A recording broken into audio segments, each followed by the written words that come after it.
Hey, welcome back to the Crowdfunding Demystified YouTube channel. My name is Salvador Briggman, and today we are talking about putting together an effective pre-launch page. How do you do this?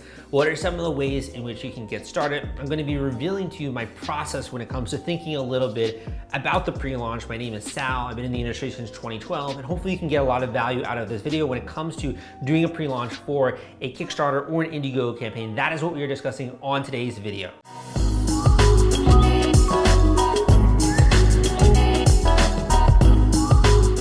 Okay, so let's get right into it. When it comes to the pre-launch, you already know the value of doing this. It's building your tribe before you're going live with a Kickstarter or an Indiegogo campaign. And you're like, the fact you're even focusing on this is making me so happy right now because so many Kickstarter campaigners do not do this. And then they approach me in the middle of the campaign and we're like, Sal, I wish I had the pre-launch thing that you mentioned. I wish I had built the tribe, but you're actually doing this. So first of all, congratulations. Second of all, let's get kind of just into the nuts and bolts of what a pre-launch is. There are a few different components when it comes to a pre-launch. The first is interest. You're basically validating whether or not people want to buy this product or at least find out where to buy it. And this is really important. This is called buying intent, which I'll get into in a little bit. The second thing you're discovering are common objections, common questions. What is the language that people are using when they're talking about your product? What are some of the things that are keeping them from wanting to learn more? Why is it that people are reacting or are they not reacting when it comes to the comments of your Facebook ad that you're doing, etc. The third thing would be if you want to test out pricing, what is the price point in which people are resonating most with the campaign? What are they willing to buy at? What do they have a little bit of hesitancy around?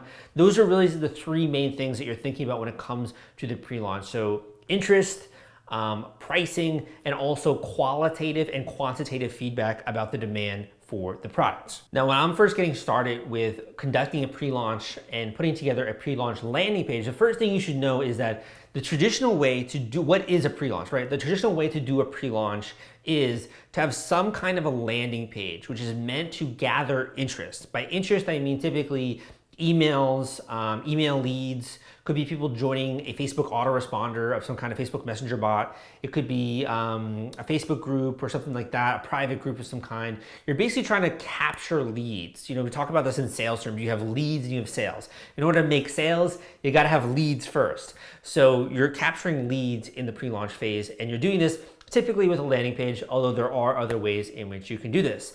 The question then is, okay, you have this landing page, where's traffic coming from, right? So there are a lot of different ways in which you can generate traffic. So you could, for example, tease that landing page in an Instagram link. I have another great video out there on Instagram and how to do the most when it comes to launching a Kickstarter campaign with that.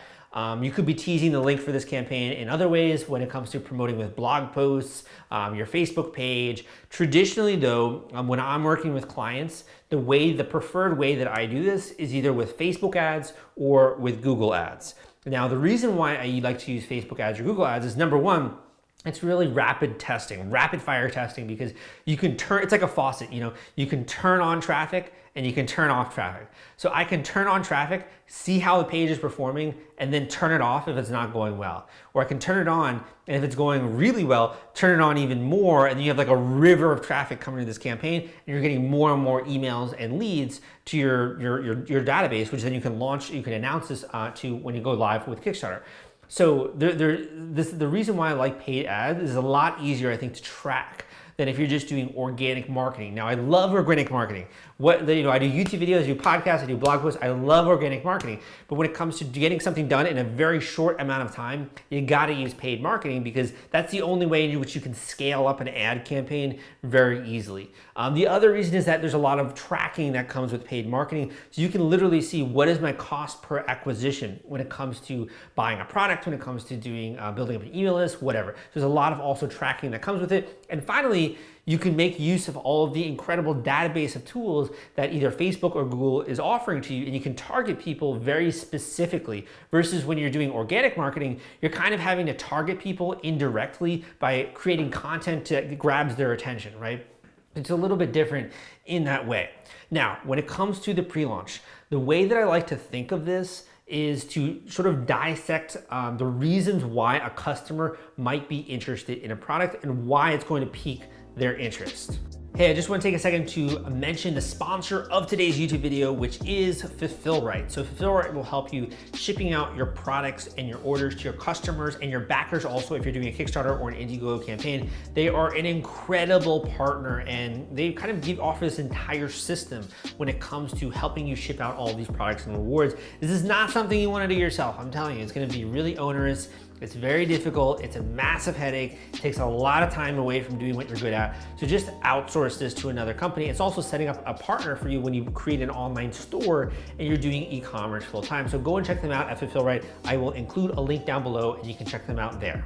If you are following along at home, this is a very simple process that I use just to begin to get the juices flowing and to begin to start thinking about the product. So I'll just take a very blank page here, and at the top, I'm going to write promise. This is basically the big promise that you're making for the end customer. The promise is really the before and after picture. It's someone going from point A to point Z. What is the major promise that you're making that's going to get someone's attention? It's going to get them to actually even click on the link on a particular ad because they want whatever that thing is promised. So the big promise, this is number one that you're going to be thinking about. And usually that takes a little bit of brainstorming. So for the way I first start is, it's kind of hard to see here with the light, but I just have promise written here on the top. Then I have a little line here. So I'll write promise.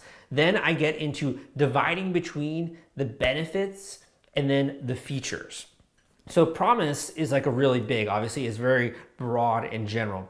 The benefits are basically all of the things that this product is going to do for someone and improve their life.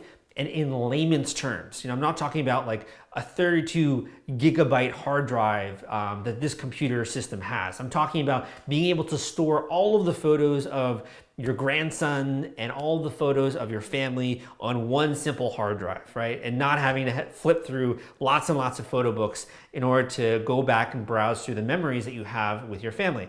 That's more of a benefit. The functionality is 32 gigabytes of hard drive space, right?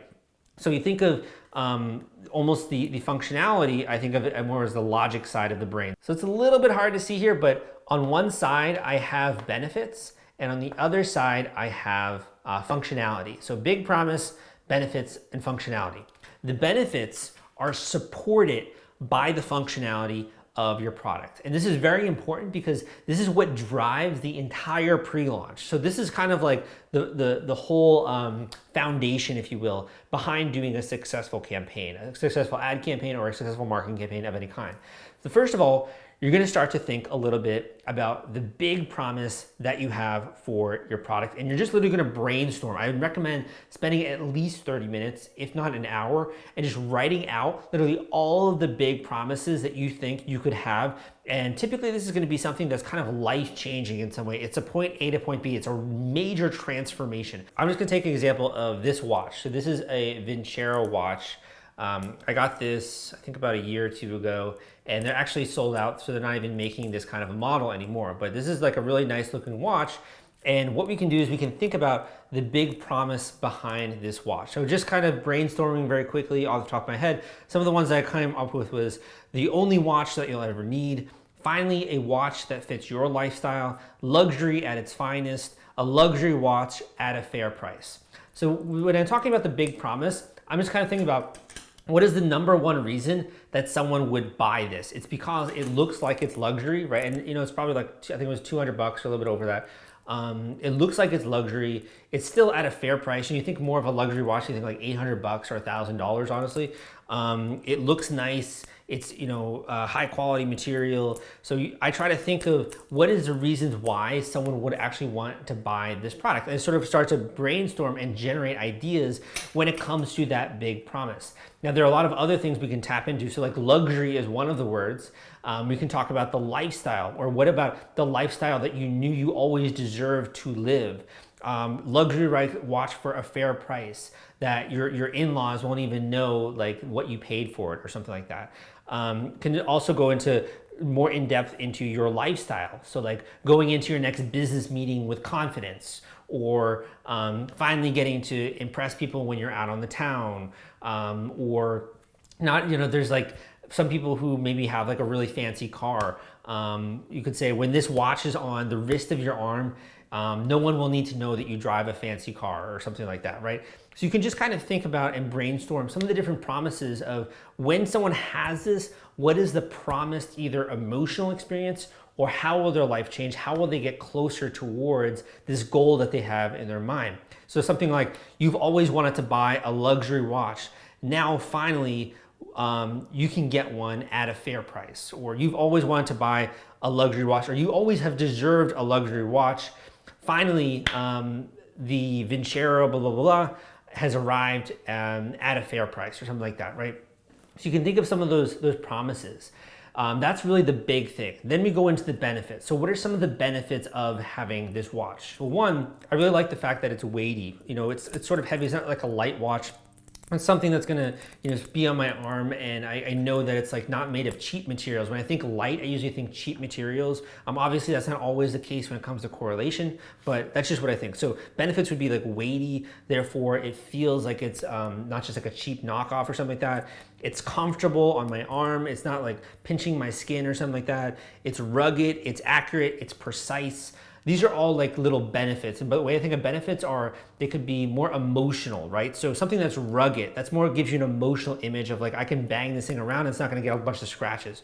Or the same thing with the face of the watch. If I'm in a business meeting and by accident, like I hit this watch on the table or something like that, that's not gonna just immediately scratch, right? So benefits usually connotate some kind of an emotional appeal. And then when we get into the functionality is really what supports the benefits. So for example, let's talk about the rugged aspect.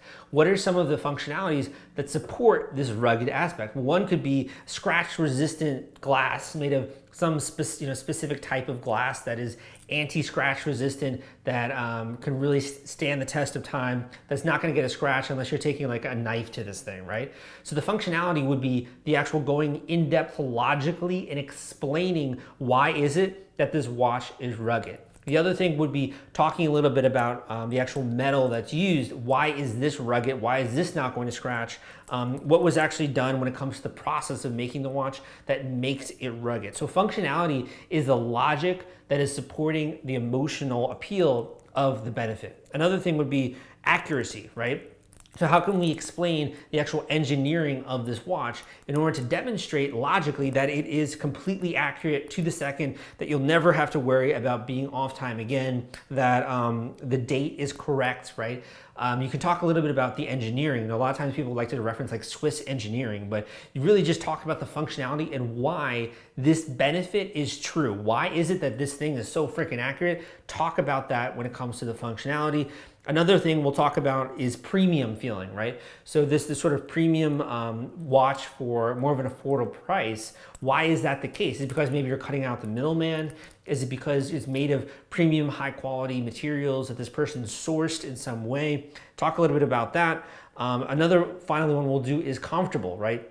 So comfortable, why is this thing comfortable? Again, this is all going back to the why. Again, it's the logical side of the brain. So you could say something like, we've tested this with many different arm sizes. There are a lot of ways in which you can get into the actual comfort behind the watch, but that's all I'm doing. And usually this is kind of the point where a lot of the times a client will bring me really great functionality, but they haven't yet thought out the benefits, or they've thought out the benefits, but they don't yet have the functionality to support those benefits. So what I would do is I'd literally just fill in this blank and like write out all of the functionality when it comes to this watch. Now, the other thing I have to say is what happens if you don't do this, right?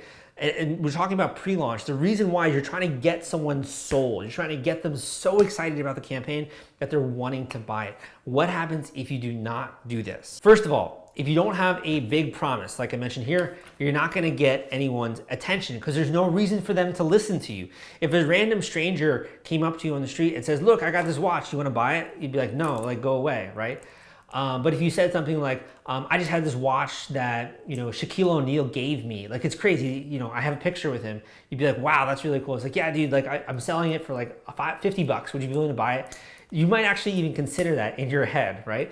Whenever you have a promise that is relevant to you and your life, your ears are automatically going to perk up and you're going to at least listen to that message. You might not fully let it absorb or sink in, but you're at least going to listen to it. And that's why when you're scrolling down your Facebook feed, if you see something that is relevant to you, that's interesting, that has a promise that you think is almost incredible, amazing, you're like, I don't even believe that, right? You're going to at least stop and find out what that thing is. So the promise is just there to capture attention and also to kind of summarize why it is the relevancy of looking at this particular product.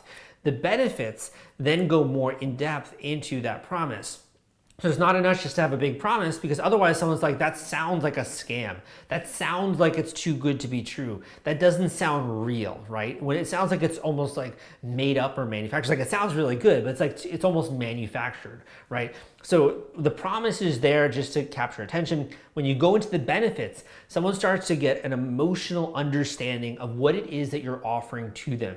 And by an emotional understanding, I mean they actually start to put themselves in the shoes of whatever situation you're describing. So they're imagining themselves wearing this watch out on the town. They're imagining how it feels comfortable, how it fits really well with their well-tailored suit or with their really good-looking dress shirt, how they feel comfortable, how they don't have to worry about it getting nicked up. It's rugged. It's also more of an affordable price, so it's not like a $2,000 watch they're going to worry about losing, right? And finally, they're going to feel good and feel confident going into a venue, whether that's going to get a cocktail with a potential date, whether that's going to a business meeting, doesn't matter. They're going to imagine themselves playing this mental movie, actually living out all of those benefits. And they're going to start to sell themselves and they'll be like, oh my gosh, that's awesome. That's really cool. I want this thing. Like, I want to learn more, right? Typically when someone feels like they want something, but they're not getting enough information to support buying it, like they don't want to make a poor decision. They're going to be like, so tell us about the specs, or can you explain more? There's like no information. Like, I'm getting upset. The reason why they're getting upset is because they want it, right? They like it. And they want to know, why is it that this thing can do all these things that you're promising? And that is exactly where the functionality comes in. With the pre-launch, your job is to do the promise and the benefits really well and to fill in a little bit of the functionality, but not fully. You're kind of leaving that a little bit as a what's called a curiosity gap. So then when they come on the Kickstarter campaign, they're then so excited to find out about this product. Like, this, I've been waiting to learn more about this thing.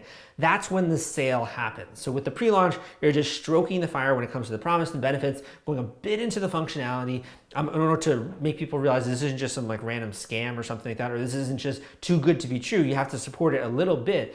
But that's really when you're going to get enough to get someone's email address, or to get them to commit to something like joining a Facebook Messenger bot, or to join a private group of some kind. That is really the crux, if you will. Sorry, that term, crowd crux. That's a crux of doing a successful pre-launch, is stroking these three elements of the triangle that you need to hit if you want to be successful with a pre-launch. This is a lot of stuff that I'm throwing at you right now. So if you would like any kind of clarification on this, book a one-on-one coaching call with me, and we can go far more in depth into doing the pre-launch for your specific product. This is kind of the general layout, if you will, of doing a pre-launch, but there are a lot of intricacies when it comes to it, right? So you can get a lot of things wrong with this process and you can waste a lot of money. So I would recommend either booking a one-on-one coaching call with me, or just hiring me to do the pre-launch for you, and we can talk about that on the coaching call. In addition, if you want to do other things, you can go and check out some of the other links in the below. Join my weekly newsletter when it comes to crowdfunding. You can join kickstarterforum.org, which is an online forum that I have where you can learn more from other campaign creators that are out there. There's a lot of stuff that you can do. This is just kind of setting the foundation of doing a pre-launch. I hope you liked this video. Give me a thumbs up if you did, and come subscribe to this YouTube channel if you want more content like this. My name is Sal, and I will see you next time.